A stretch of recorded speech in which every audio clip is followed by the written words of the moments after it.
So have you asked yourself what's next after the 30 days of raw? Did you think about what you want to do afterwards? My bottle. Have you given any thoughts to what you would like to do? Are you going to go back to your old ways? Because if you go back to your old ways, then, if those ways weren't good, then you're just going to have the same situation reoccur in your life. So anyone thought about what's next? What are you going to do? You're going to shop the same way? Are you going to fill your pantries with the same food prior to the taste of raw? Anyone would like to share? I know when I started raw, I was so excited. I threw everything out my house, and I got home. My husband was somewhere. I can't remember who he was. I think it was in Trinidad at the time. And I was so excited. I got home, and remember I showed that slide with weapons of mass destruction the last time. So on that slide, there's a microwave in there, I think. I got home. I was so excited because when I was in school, people talked about how they covered their stove with a piece of wood because they're not going to cook anymore.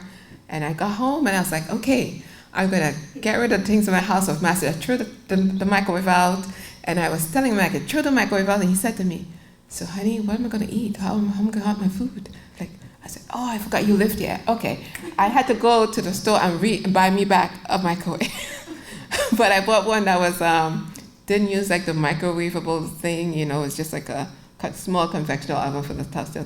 I forgot the guy lived there, and I just threw the thing out. But anyway, I was so excited. But I created a space in my house that was supportive of how I wanted to eat. So I got my jars to sprout my food. I got glass bowls. I bought milk bags. I bought good knives. I bought bowls.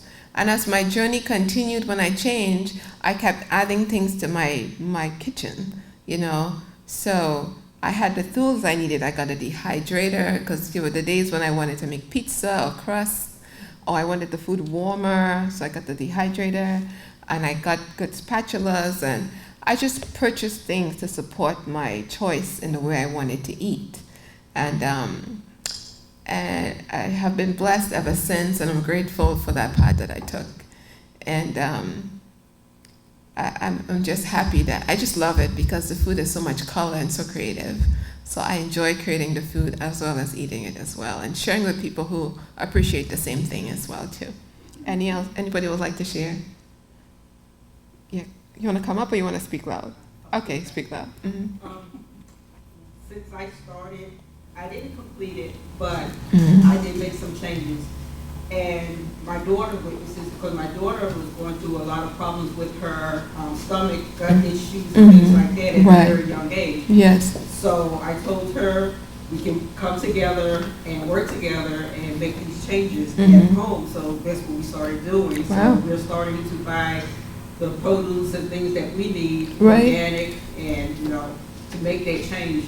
So it's been interesting so far. Oh, great. She'll look at me like, oh, I don't know if I can do it. I said, let's just try it and see how it goes. Yeah. So we're kind of working together. So it's a journey, right? If you can, you could, take everything out of your kitchen, but it's a journey. You take baby steps. It might be that you commit to having raw breakfasts for the next whenever. It might be that you would add a raw dish to your meal. That might be your step, and then you progress, and nobody says you have to be 100% raw, but you want to add food with more live enzymes in there, because there's no life from dead food. You cannot take dead food and say, I want life. It's not going to give you life, right? So the more alive food you have on your plate, the more life you have in your body. You have energy, you remove you minimize the toxic waste product that's in your body from your body trying to break down dead food. You add more enzymes to your body and reduce the internal burden of breaking down cooked and processed food. And I'm not saying cooked food is bad, it's like quick and easy, right? With raw food, you have to think about it. Like, you have to be involved, be a part of the process. Cooked food, you just go buy, done. Raw food, okay, I want this to taste a certain way. What herbs I need to get, or do I need to sprout my seeds on Monday for Wednesday's pizza? Do I need to dry them because I want to make crackers? So it's a thought process when you're involved in it.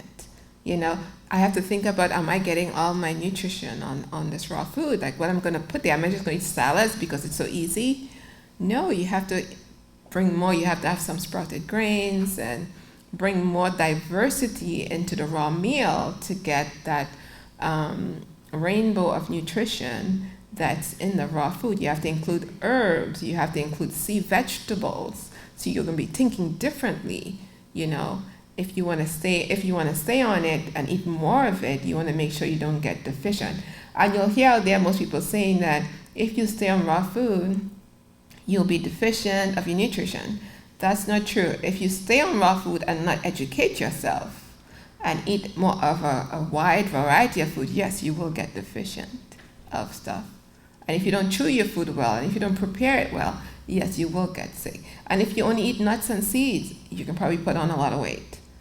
So it's just like cooked food. You have to be careful what you're doing.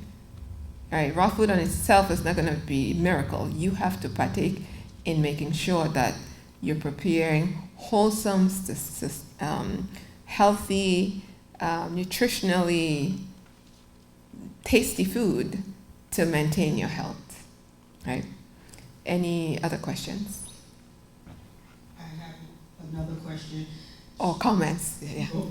She, with her having these gut issues, she's in her early 30s, and she hadn't had the colonoscopy and all these other things because she's been having that much problems with her gut. What other ways can I introduce these meals to her where it won't affect her with the foods that she'll be eating? So she probably can't break down vegetables well with the gut issues, raw vegetables, right? Did they give her a diagnosis? No. Okay, they couldn't find out what it was. So pretty much she has IBS, right? It's just, they call it bowel syndrome. Yes. Right, because they can't find a diagnosis. So, so there's a lot of things that she can do, and she might need a consultation for me to kind of know the full picture. But overall, probiotics does help with gut symptoms. Eating a psyllium husk does help with IBS symptoms. Glutathione, it's a amino acid that helps with gut symptoms. But you know, if she wants, we can do a consultation, and I can put some things together for her. And she might want to hold off on the raw vegetables. Maybe more blended stuff will work for her. She may want to take a digestive enzyme. And again, I have to speak to her. Also HCl, maybe she has low stomach acid, she's not breaking down her proteins properly, not chewing the food well. A lot of things contribute to IBS symptoms. And also there's a connection between your gut and your brain. So is she getting any sort of fogginess, anxiety, depression? That's a hard question to ask. Right. So there's a connection, and it shows that when you heal your gut, a lot of these things disappear. The mental fog, the anxiety, the sleepless nights, all of that disappears. And also if you're having mental issues, it can also interfere with the gut. So yeah, so there's a lot of things playing to IBS syndrome. Yeah. One other question is, do you know if she's constipated or diarrhea? She has complained of that some. Constipation. Yeah. So she has IBS with constipation there. So yeah, so she can, if you want, she can reach out to me and we can talk more. All right. Any other comments? Nope. Okay, great. Well, what's next? If you don't know what you want to do next after you have done such wonderful things with your body in the last 30 days, you can reach out to me. I think you'll have my phone number. I'm on WhatsApp as well, if you like, and we can talk more. I can do more customized conversation to your specific needs. All right, I'm not a doctor, let me put it out there. And I'm not diagnosing anything. Just based on what you said, on my background in functional medicine, I know that she has IBS. All right, okay. Let me see how this will work here.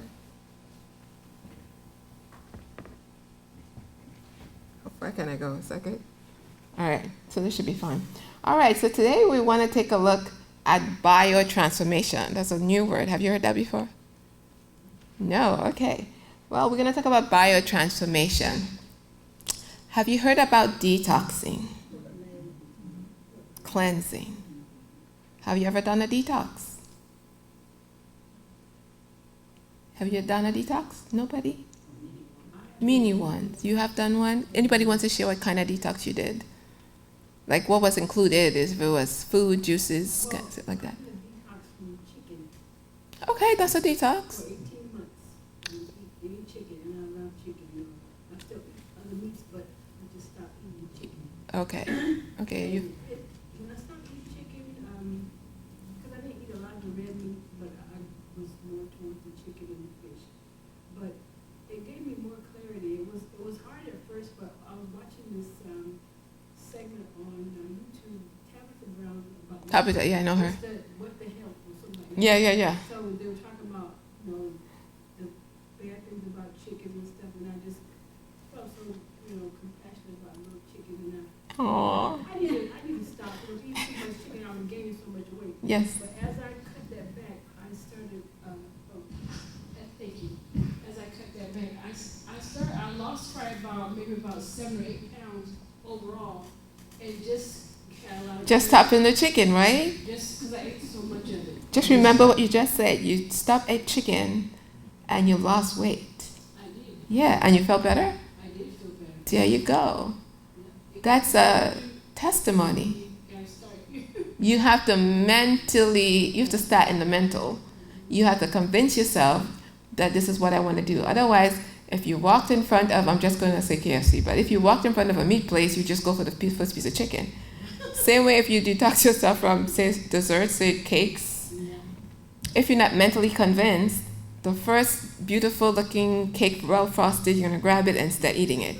So you have to mentally convince yourself. It takes 21 days to develop a habit. You have to convince yourself that this thing is not good for me. And I always tell people, people say this, I struggle, I can't fast, I can't do raw, I can't do this. But you have to mentally be convicted that this is not where you want to go. Discipline in itself Yes. taught me a lot because I had so much discipline. I could smell it and I could look at it and watch people in the cafeteria. Mm-hmm. They would just be ordering it, and I just watched them eat it because Right. I loved it, but I didn't do it. Because you had your why. Yeah. From that Mm-hmm. on, there's other things that I used it for doing other things that I just Right. had to stop doing this and just use that and just. Right, because you had your why. So if you didn't have your why, you were probably like, not today, I'm going to have a piece today, tomorrow I'll think about that. Right, thank you for sharing. I think you had a... Well, I was going to say that, does castor oil count as a detox? Castor, that's a flush. You did a flush, right? You did a castor oil flush?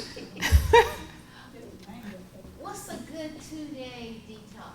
Well, let me get you the process and then you'll know what's a detox. Sounds I will talk later. But thank you for sharing that. The world uses the word detox and cleanses, and they interchange the words a little bit, and people doing detox here and a tree juice fast there and a one-day thing there, and the goal is to try to get rid of toxins at the end of the day, right? But I'll tell you where it begins. All right. So biotransformation, and way down in the presentation, I'll tell you exactly what biotransformation is. But it begins with toxins and toxicants. So here you see that toxins are substances created by plants and animals, right? And they're poisonous to the human body. Have you heard of botulism? Created by bacteria, right? And then we have toxicants. They're things that we introduce into the environment by, creating chemicals, by manufacturing process, herbicides, pesticides. Those things that we introduce into the environment, those are called toxicants. But people just call everything toxins, right? But going forward in this presentation, we'll just use toxins because that's what you're familiar with, right? Right. So toxins can interact with other toxins in your body or independently and cause some type of physiological dysfunction, and maybe psychological as well, right? This dysfunction can lead to a lot of chronic illnesses that we see today, because your body is carrying a toxic burden. It's too much for the body to handle. That the body succumbs to the stress and organs start to fail, or you have mental issues, the digestive health is impaired because your body is carrying this toxic burden. Now, people who are more susceptible to holding on to toxins will suffer from chronic diseases. So, susceptibility to chronic diseases depend on your ability to biotransform, detoxify, and eliminate exogenous and endogenous toxins from the body. So we know that toxins come in from external sources. This is like when you're walking down the street, you're inhaling smoke, you're in your car is giving off gassing toxins, you're in your house and you're spraying it down with bleach and cleaning, you're on carpets that's letting out, those are external sources. Drinking in plastic bottles, I do have one, but drinking in plastic bottles with BPA, and you go to the store and the cream is $5. Oh my God, it's a great price, but it's filled with all kind of phthalates. And so those are external sources of toxins coming in your body. And then you have the ones internally, which is just normal. Everybody has those. And it happens because your body is breaking down performing different processes and activities in the body. And the natural thing is some byproducts, and your body tries to get rid of it. It's a toxin to your body if it stays in there. For example, if your body is breaking down proteins when you eat it, it produces ammonia. Too much ammonia is detrimental to the body. So there are internal toxins and exogenous toxins, the ones that's in your environment. Right? So just remember here that your body, if you are more susceptible, you will get chronic diseases. So sometimes people ask the question, how did she get sick? She is like this health guru, and this person smokes cigarette, and they're like, wow, nothing happens to them. It's really based on your ability to remove those toxins, right? So we are fearfully and wonderfully made. And if your optimal goal is to have good health, then your diet, lifestyle, dress, your thoughts and relationship to the Creator must support the biotransformation process. This is the divine design of the human body. Man didn't create that biotransformation process. They may have named it that because they didn't know what to name it, but that process is by design. God has designed us so that we can naturally eliminate toxins from the body. God took his time, so that we can have a long and healthy lifestyle. The psalmist says, "For you, formed by inward parts, you knitted me together in my mother's womb. I praise you, for I am fearfully and wonderfully made. Wonderful are your works. My soul knows it very well." So what is your reasonable service? Romans 12:1 says, "I beseech you, therefore, brethren, by the mercies of God, that ye present your bodies a living sacrifice, holy, acceptable unto God, which is your reasonable service." So you have a responsibility to take care of this human body that God gave you. He wouldn't set you up or create a body that you're going to die or get sick.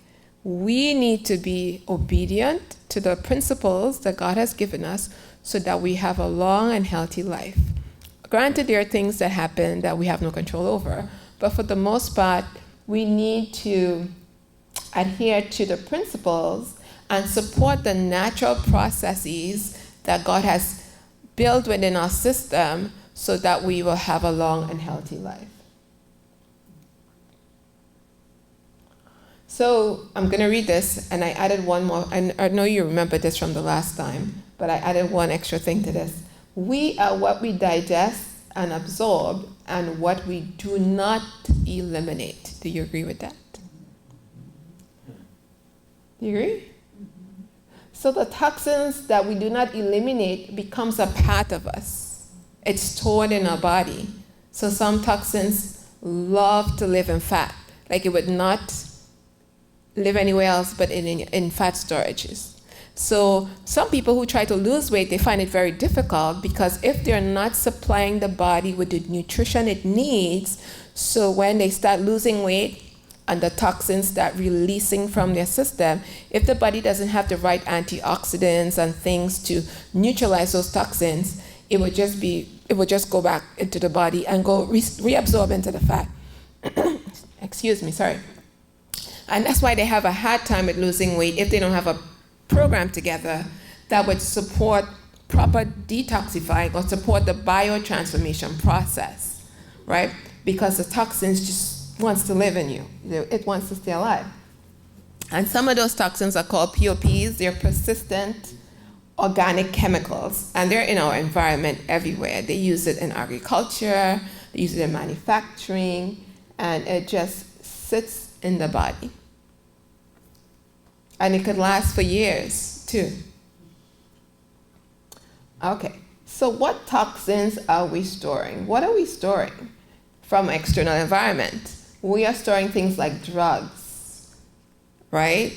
Byproducts of a poor diet, dental things you put in your mouth, what do you have to have stored in there? Things from the dental implants and things like that. We're storing toxins from our homes and the buildings in which we work, from contaminated soil. We're also, the water we drink may have toxins in it. We may drink it in a BPA bottle. We may not be filtering the water. Our job location may be in a very toxic location. Or you may be working in, let's say, maybe you work in trash removal, or you work in a factory that produces chemicals. So, and there's pollution everywhere. Maybe your house is right on the highway where cars pass all the time and they emit all this stuff from their vehicles. Maybe your lifestyle is poor. Maybe you smoke, you don't exercise, you have poor thoughts, you're always angry, So those are some of the toxins that's coming from an external environment. I'm sure you can think about more. And then we have internal toxins, xenobiotics. Those are the ones we bring into our bodies from outside in our food, using chemical personal care products in our skin. It gets into our cells, into our bodies. It may be preparing food in containers that emit or secrete toxins into the food, like your styrofoam and your those aluminum pans and things like that. All those things get into the food, and if the more fat in the food, the more toxins get into that fat. So studies show that like peanut butter in a plastic container or butter in a plastic container, those things absorb more toxins in there. Because as I said, toxins love to live in fat. So we also have internal toxins from our microbiome. If we have a dysbiosis in the gut, we're creating toxins in there. And if we're not feeding our good bacteria, they're going to die off, and the bad bacteria is going to populate. And we can get things like SIBO, and SIBO produces just a small intestinal bacterial overgrowth, and that produces more toxins inside the body. And then, so as I said, your disease risk is determined by the toxic load, the sum of these toxins being stored in the body and how they interact to damage your various organs. So the reality is we cannot avoid toxins. It's part of our life, but we can minimize our interaction with them, and we can also live a life, design a lifestyle, design a diet, design your life around supporting the body innate system to detoxify. And that innate detoxification system the process is called biotransformation. Who are susceptible to retaining toxins? So people who are very stressed and undergoing emotional trauma, persons who have poor diet, low fiber, nutrition deficiencies. You know, a lot of studies show that a lot of these diseases like diabetes, hypertension, gut dysbiosis, arthritis, show that there are a lot of nutritional deficiencies that contribute to these illnesses being in your life, you know. So we have to ensure that we don't have nutritional deficiencies when we prepare our meals. And if we're planting in soils that are depleted, we want to make sure that we either put the specific type of support in the soil, like in terms of, you know, add things to the soil that will provide more of a diverse, you know, content of chemicals or nutrition that will actually grow and grow with the seed. So also those people who are more susceptible, they are eating a high level of processed food. They have a weakened immune system. These are obese individuals, those people who have intestinal dysbiosis, people who have SNPs in their DNA. This one you don't have no control over. So SNPs are things that you're probably born with that makes you more susceptible to certain diseases. For example, certain people with breast cancer, certain types of breast cancer are more susceptible because they're born with these SNPs that they don't know of. If you have enough money, you can do a DNA test and it will tell you what your SNPs are. And then you could actually plan your diet around your SNPs to ensure that you don't get certain diseases. And that's kind of where the science is going right now.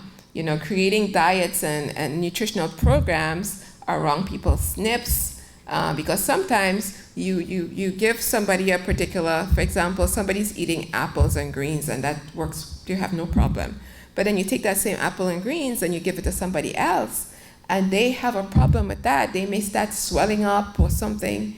It might be because they have SNPs in their DNA that wouldn't allow them to digest that thing properly. All right, so moving on here. Poor lifestyle, you know, poor sleeping habits, smoking. Those who eat between meals are also more susceptible to retaining toxins. There's a process that happens between meals. The body has something called a migrating motor complex. It's a process that happens between meal one, say breakfast, and say lunch. It takes about 2 to 3 hours to perform. That's why we have been given guidance and counsel that we shouldn't eat between meals. That process takes place by when you stop eating. So once you stop eating, the process starts. The minute you start eating, you remember a counsel says you shouldn't eat a grain or nuts or anything like that. Once you start eating again, that process stops. So what it does is it goes in the stomach and it will clear out any leftover food that's remained in the stomach.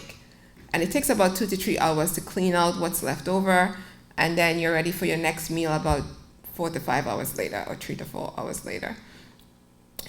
If that migrating motor complex is not working or not allowed to work, this is when people get SIBO, small intestine bacterial overgrowth, because that food that's left in there, it stays there and it ferments.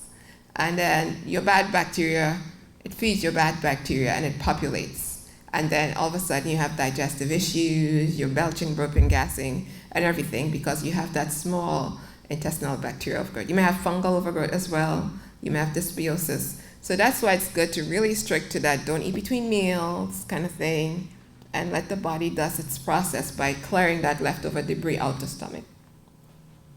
And we talked about high exposure to toxins just now. So you could be in a situation where you're exposed to toxins. So say you're a housekeeper and you're using your bleach and you're using whatever to clean homes, but your diet isn't supporting that job style. So you're not planning meals to help you detox. So you go home and you have a Twinkie, or you go home and you have white bread, or you go home and you have a soda. That is not giving your body the nutrition you need to help your biotransformation process clear those toxins out, because you're breathing in bleach and all these chemicals every day. So you have to provide the right nutrition, either in diet or supplements, to help your body get rid of that toxins. Otherwise, it stays in your body and it's going to reap havoc, and your biotransformation process is not going to work, and then all of a sudden, a couple years later, you have something happening, All right, and then overuse of drugs and antibiotics. If you use a lot of antibiotics without taking probiotics, you're going to kill out your microbiome. And the microbiome is like a hot trending topic now. It's implicated in a lot of diseases, like almost everything. Microbiome, if you have a poor microbiome, even in weight gain, if you have certain bacteria over certain other bacteria, you tend to be more stocky, So, the gut is amazing. So we need to live a lifestyle that supports this transformation process. All right, so biotransformation is the process of detoxification that occurs within the body to convert these internal and external sources of chemicals into a more soluble, water-soluble form to be eliminated from the body via urine and bile. So when your body performs this process, right, it transforms these chemicals to a form that it could be eliminated. You cannot eliminate, let's just say the toxin is cayenne pepper. Tell me how you're going to eliminate cayenne pepper, not burn. Your body has to transform this thing into a more water-soluble form so that it could come out through your urine and through your bile. Okay, so your urine is your kidney, bile is your colon. It will come through the colon with the bile. So there are some organs and systems involved in this process. And we are looking at the blood, the lymphatic system, it's the brain. Science just found out that we have a whole lymph system in the brain by itself. It's called the lymphatic system. And then your body has the system called the lymphatic system. So you have your kidneys and you have your skin. Toxins come out through the skin. We have the lungs. Some toxins come out through breathing. That's why fresh air is important as part of the detoxification process. And then we have the liver and we have the colon.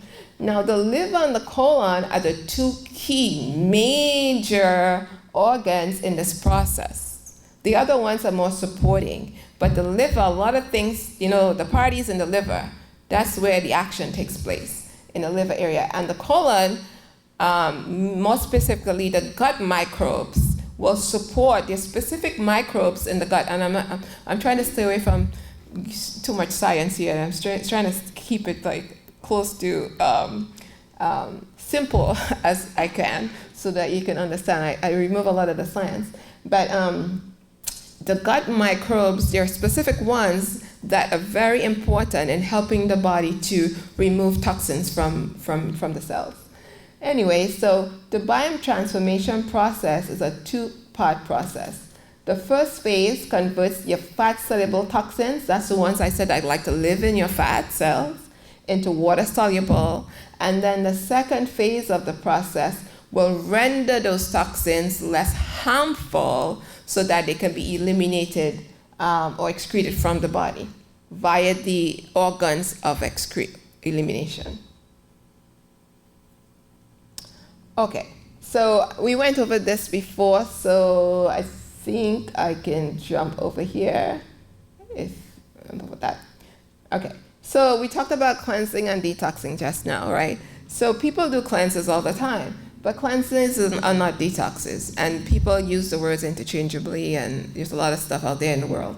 But both of them are centered on the consumption of clean, healthy food, and the goal is to rid the body of toxins or to improve the functioning of a system, body system, or an organ, right? A cleanse might be focused on a digestive health, or it might be focused on a specific organ. So you were talking about castor oil, and maybe I think you were going to either do a liver flush or move your bowels, one of those two things, right? So yeah, so it could be very specific. You can also be specific in taking probiotics to help with digestive issues. So cleanses are very short, and people don't really think about a system, a whole body approach to that, and it's very quick and easy.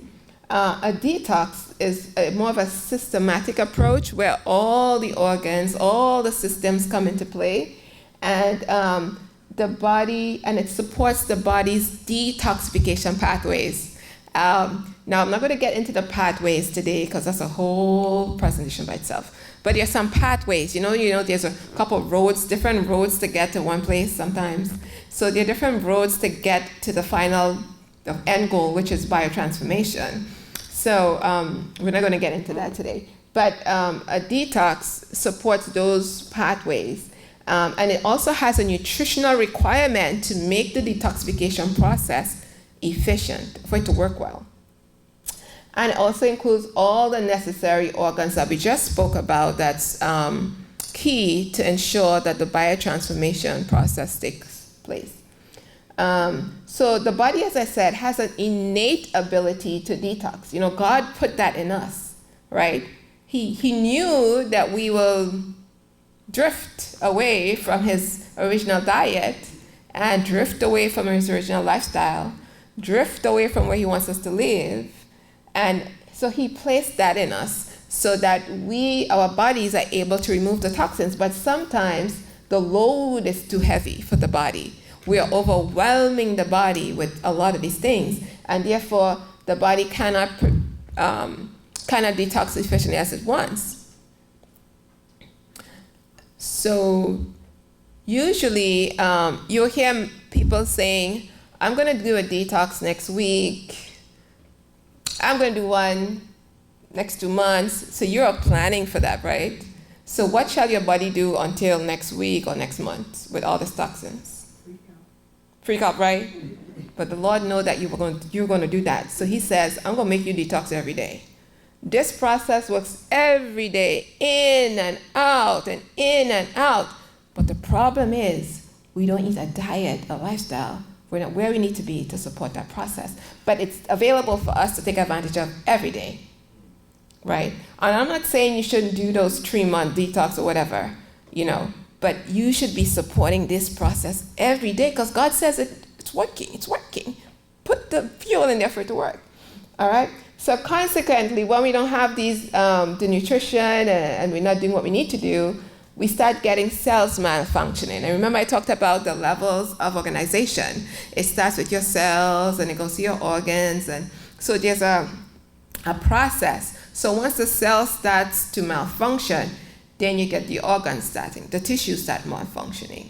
And you get the organs start malfunctioning. And then the systems start breaking down. And then disease starts to creep into the body. See how it's God likes structure.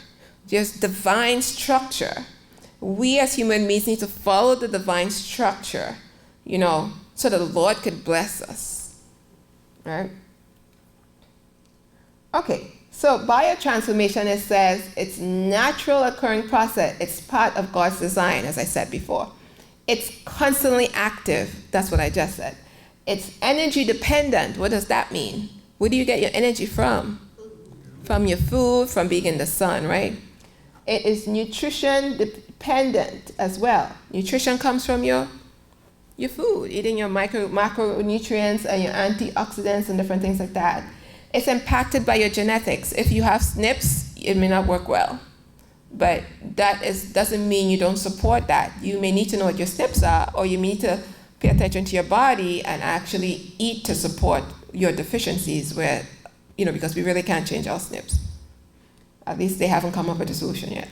But it's like your DNA and it's passed on from it's a genetic SNP. So it's passed on from maybe your parents. It's biological. So maybe let's just say, I can think about a SNP. Maybe your parents had, your mother or your grandmother had a particular type of breast cancer. That if you don't change your diet and lifestyle, that SNP that she had is passed on to you. That defect in your genes is passed on to you. And then if you continue eating the diet that she ate, you will get the cancer. And if your children can eat in the diet that you're eating with your cancer, they're going to get it, because that's most likely that SNP is passed on. That's why the doctors ask you when you go when you go in and you fill the form out, you have to write all the stuff. What did your mother have, your father have, your sister have, your brother have, and then they say, okay, now you'll have cancer.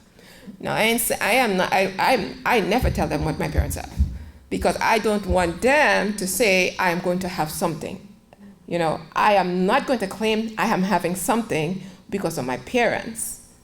Okay, I may mentally, if I have something, I need to change my diet and lifestyle so I wouldn't have that something. So if I know my grandmother had diabetes, I am not just going to sit, well, my granny had diabetes and I'm just destined to get diabetes. No, you need to change, you need to be proactive and change the path of that. Change your diet, change your lifestyle, adopt the laws of health so that you will not get diabetes. Diabetes is not a curse. It's signaling that you need to change something that you're doing. And it could be reversed. Now, type 1 diabetes, a little more effort around that because your pancreas is not producing the insulin. But I've seen studies where people have done things and have fixed those beta cells and for them to function. But type 2 diabetes, you can fix that. And type 3 diabetes is of the brain, right? So that's overconsumption of all these sugars. Not just sugar in your juice, but I'm talking about carbohydrates, bread, grains, potatoes. Too much of that is going to cause that type 3 diabetes. Okay, so biotransformation is supported by various detoxification pathways, and I said we're not going to get into that. That's a whole, one pathway alone is a program, and I may get into it, but I have to take one pathway at a time so that you can understand each pathway requires specific nutrients in order to detox specific types of chemicals and toxins in the body. So, so like there's a pathway for estrogen to go through. And if that pathway is not functioning properly, then you get estrogen dominance. There's a pathway to detox certain chemicals. And if that pathway isn't functioning properly, people get sick. So as a clinician, and you more of a functional medicine clinician, because the doctors say they don't ask the question, right? They just say, what do you have? Oh, okay, take this, take that. But as a functional medicine clinician, they would sit with you, ask you questions, and they're not asking questions to be nosy. They're asking questions to form a timeline in their mind of when you actually start getting sick and what happened along the path. Because with that now, they ask you things about where do you work? Where do you live? Did your mom have a C-section or was it a vaginal birth? So they ask you the things because they want to connect the dots, right? So then they can come up with what's going on. Because most doctors are, you have a pain in your right gallbladder. I had a case last week, and the lady this is a case in school, right? So the particular lady or individual, she presented with, for 10 years, she's been having digestive issues like belching, burping, gassing, extended stomach, bloating, and all things like that. So for 10 years, she's been having that, right? Then she got a divorce. Husband leaves her with 2 children. She was pregnant 3 times, and she lost the baby. Well, the fetus never materialized into a baby. Okay, so this is me being a clinician here. She's giving me all this information. Husband leaves her. Her life changed. She has to buy a new house. She has to go into that new house now, and then while she was there, the house floods. Now, typically, maybe the man used to take care of all the house situations. Now, tell me what's some of the things that materializing in this lady's life. She's, for one, stressed out. Physical stress, emotional stress, health stress, because remember, she said she's been bloating, so she's not eating well. When you're bloating, belching, and gassing, food isn't digesting well. She started suffering from anxiety and depression. Now, you see the trend, right? She's trending. Now, because she started off bloating and with all these digestive issues 10 years ago, the stress from the divorce, having to manage the whole single parent thing, buy the house is flooded now. That now, stress impacts your digestion. It makes it even worse now. Now she's constipated. She went to the doctors couldn't tell what was going on. Now, when you can't diagnose gut issues, as I was telling her, they call it IBS. So now she's having all that going on now. Now, house is flooding. She bought a new house. The house didn't just flood overnight. The house could have been flooded way back then. She could have been buying a house with mold in it, because that's probably not the first time it's flooded. So that mold, external toxins, coming into her body, causing more drama in her life. Okay? She stopped eating because she doesn't like the extended stomach and the belching and the bloating. So she stops eating. She's not putting nutrition to support the biotransformation process. So maybe she has toxins coming in from the house, mold and stuff. She's constipated, which means the body's eliminating, and she's eating a little bit of food. All that's building up in her, making her even more sick. Now let's go back a little bit. Remember I told you 10 years ago she was having digestive issues? Come to find out, the doctors removed her gallbladder. If you remove your gallbladder, you're going to have digestive issues. So doctors don't sit today and have that conversation, but a functional medicine doctor or functional medicine clinician will sit and track your life and be able to connect those dots and and come up with a diagnosis that makes sense to you. So at the end of the day, she don't need drugs, because the doctor diagnosed her with anxiety medication, depression medication, constipation medication. What she needs? Digestive support for her digestive issues, because she has no gallbladder that digests fat. So you need something with lipase or bile salts. That will help first. Then because of the divorce and maybe the loss of the child, and maybe now she's struggling with managing life-work balance, she probably needs some psychological help, some working with somebody to work on her mental status. Right? When you're sick, it doesn't mean you need drugs. It means you need to sit down with somebody and go through that process. How did you get here? How did it happen today? So, I said before, the brain and the gut is connected. So when you have dysbiosis in the gut, which she was having, she was constipated, she's belching and bloating, maybe she has SIBO, because that's some of the symptoms from SIBO, that's affecting the fogginess in the brain. The anxiety, the depression, and she's not even eating healthy fats. Your brain needs fats. It's because she's eating minimal meals to avoid all that problems. Because I guess when she eats fat, that's when most of the digestive issues comes in, because she removed the gallbladder and now she cannot break fats down. So I just wanted to share with the whole journey, in coming to a diagnosis or working with someone who have a health problem. Our doctors say they don't sit with us. It's like 5 minutes if you get with them before they can give you a result. So she doesn't need drugs, right?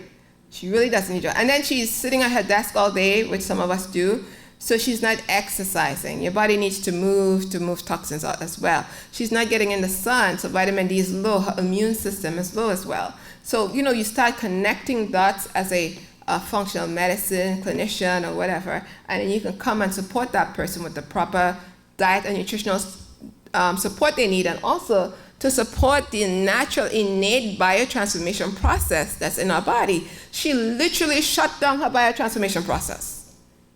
I know when the doctors gave her those drugs had side effects, literally killing that process. Right? Okay, so the last one here. So the biotransformation process is redundant, meaning if you have these pathways I talked about, if one of those pathways is not working properly, the Lord gave us a backup. They're not just one pathway, there are many. So if this pathway isn't working, the body will try to use a different pathway to move those toxins out. But we need to support them, right? Okay. All right, so these are some symptoms of impaired biotransformation. You see it, hormonal imbalances, skin disorders, food sensitivities. Most people have allergies because something is wrong with their gut, leaky gut. Listen, there's a tube running from here to there, okay? It's a tube If you take a pipe, like say you do construction, right? You take a pipe. If I throw water down that tube, where does it come out? Does it come out on the side or does it come out on the end? On the end. So if it happens to come out on the side, what's in the pipe?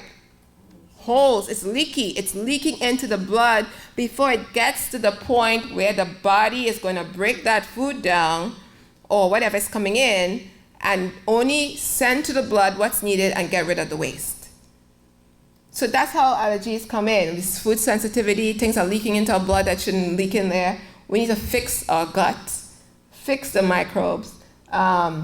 There's digestive and gut disorders, constipation, diarrhea, weight gain. I mean, the list is long. Chemical sensitivities, people can't smell perfumes. Neurologic disorders, as we talked about. You can't sleep well, brain fog, your addiction to certain things. So these are just manifestations of poor biotransformation going on in the body. Now, how do I support the body's natural biotransformation process? This is your take-home slide here. So you want to, and really and truly, if we have to wrap this up in one sentence, it's actually the 8 laws of health, So you want to make sure in your diet daily that it's not about eating food for enjoyment. Yes, we can eat for enjoyment. But you want to think, and you can make good tasting food that has these things in there. And you proved that for the last 2 Sabbaths, the last 2 potlucks, right? We have a feast, that was the mantra, right? It's a feast. But anyways, feast, that's right. But anyhow, if you make sure that your food has the bright colored fruits and vegetables, eating from a diversity of what God put out there. Change up the food all the time, but bring in the color.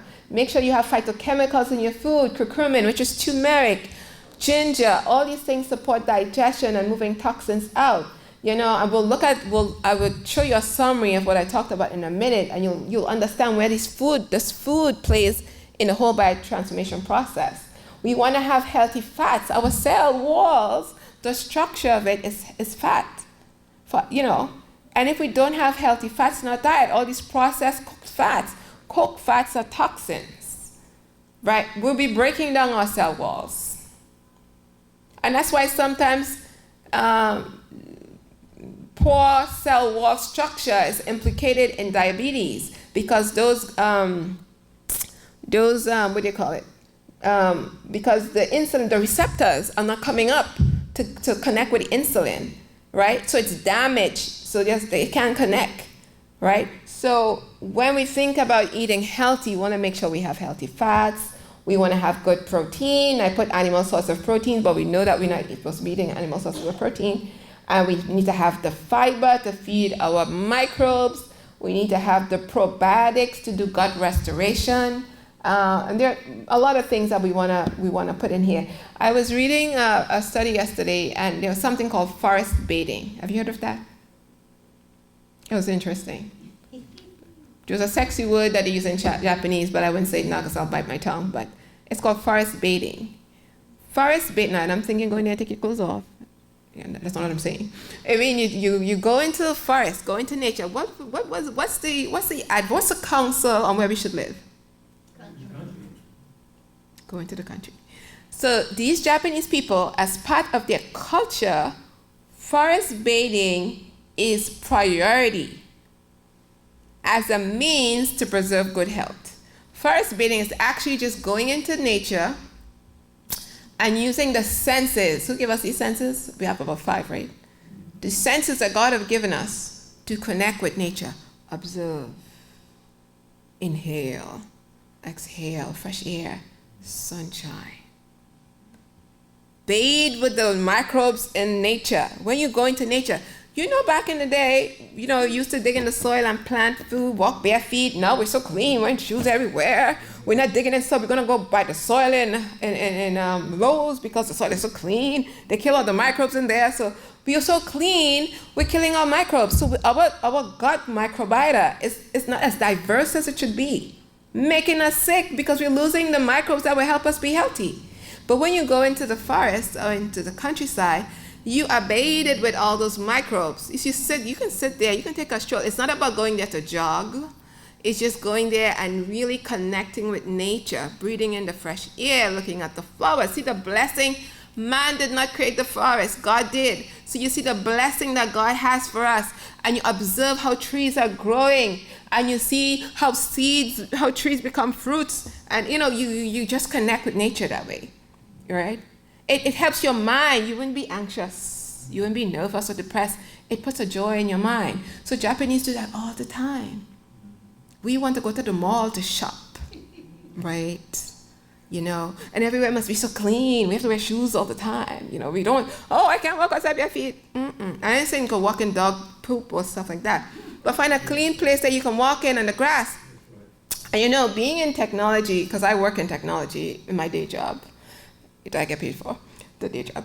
And I'm around computers all the time. But walking in nature without your shoes help to remove some of this digital magnetic energy, whatever is coming off this computer.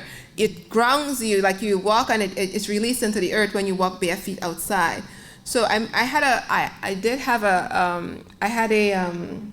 a client one time, and she couldn't sleep at all. No matter what she tried, she couldn't sleep. She had computers in the bedroom. She used to watch the TV before she go to bed. She'd be on her phone before she go to bed. And she ate late at night. And what else she did? She had a whole long thing that she did. So all I just shared with her is some sleep hygiene. You need to come off your computer, take all that technology out your bedroom, sleep in a dark room, okay? Right? So your body can get proper rest. If you have light on, you're not going to go into full sleep. And that going into full sleep, and that's a different presentation, but that helps with the lymphatic system, helps the body to detox the mind. So she got rid of that. I told her to start, because she's on all these digital things all day. I told her when she goes by the beach, walk in the sand, take your shoes off. Go outside in the morning, walk on the grass at night in the dew that falls from the night. If you can do it in the afternoon, go ahead. And she ate. I told her not to eat before she goes to bed, like about, finish eating about 4 or 5 o'clock. She's not Seventh-day Adventist, but, breaking her in easily. And she followed everything I said. She came back to say she can sleep well now, just by just changing. She go to the doctor, what they would give her? Some drug, right? So she can sleep, right? It's about changing your lifestyle and your diet, following the principles. There's laws governing health. There's laws governing nature. So back to the bathing in the forest, just go out there, connect. Sometimes when I'm home and I'm reading and I had enough of the book and enough of work, I'll just take my car and just drive up in the countryside. I'll go there to look at houses too, but I just drive in the countryside, and just enjoy that fresh. The air there's so much fresher, lighter, cleaner. Do you know that people who live? Let me don't say that. Do you know that high blood pressure can be caused by living in a noisy area? Do you know high blood pressure can be caused by pollutants in the air? And people trying to get their pressure down and they don't know why. They may be living in pollutants. Think coming through their windows. They live in downtown. They like to live downtown, right? Where everything, the action is going on, noise, music. It's contributing to your demise. Our counsel is to go into the countryside. Get your hands in the soil, plant food. Inhale fresh air, go on your deck, sunbathe, forest bathe. Get your vitamin D. Vitamin D in a bottle helps, but there's nothing better than vitamin D from out there. The Lord has put provisions there for us to take advantage of.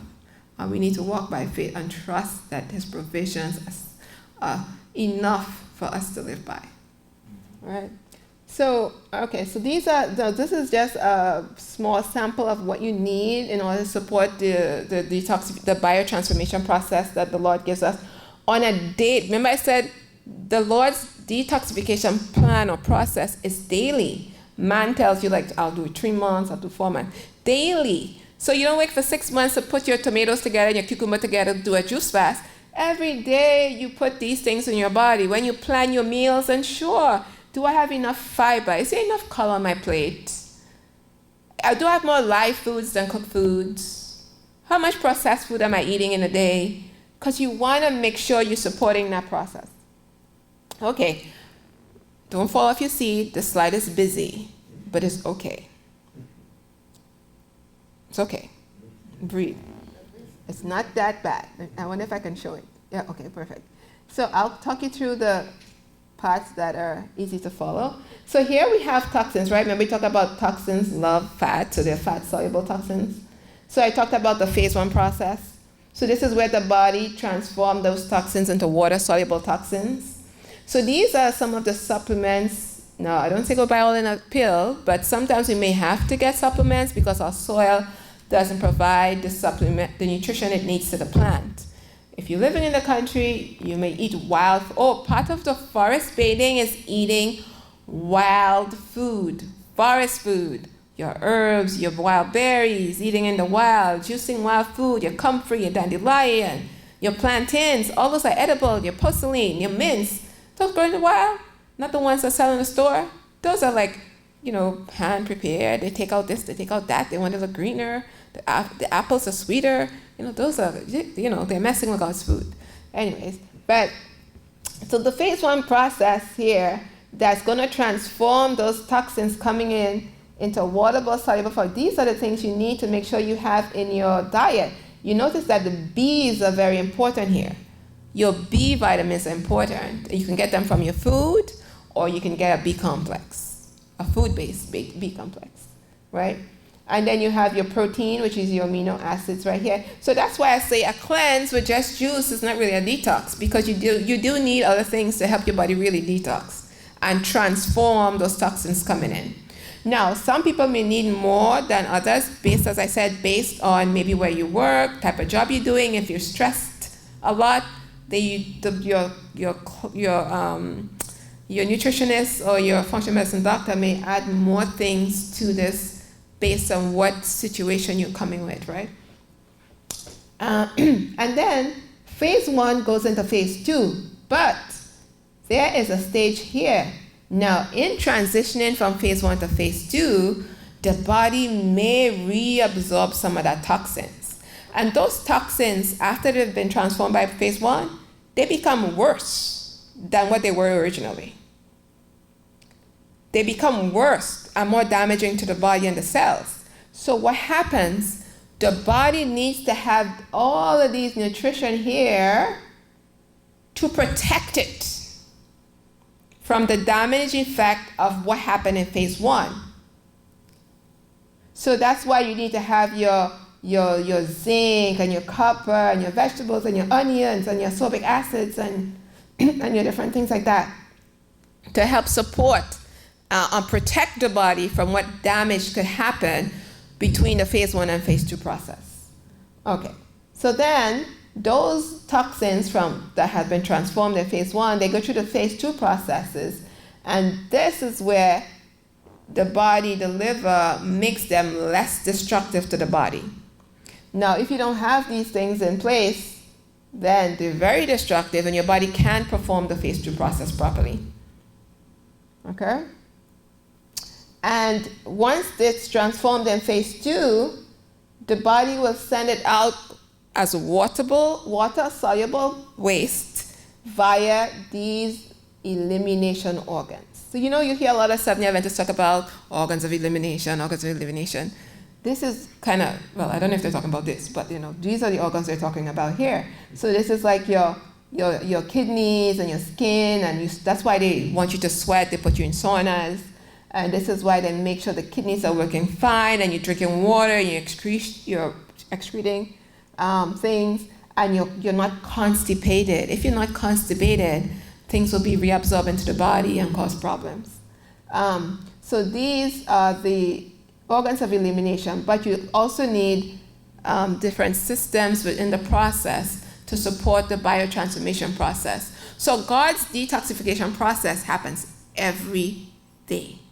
Man wants to schedule it out there. I'll just eat junk until I get to detoxing next month.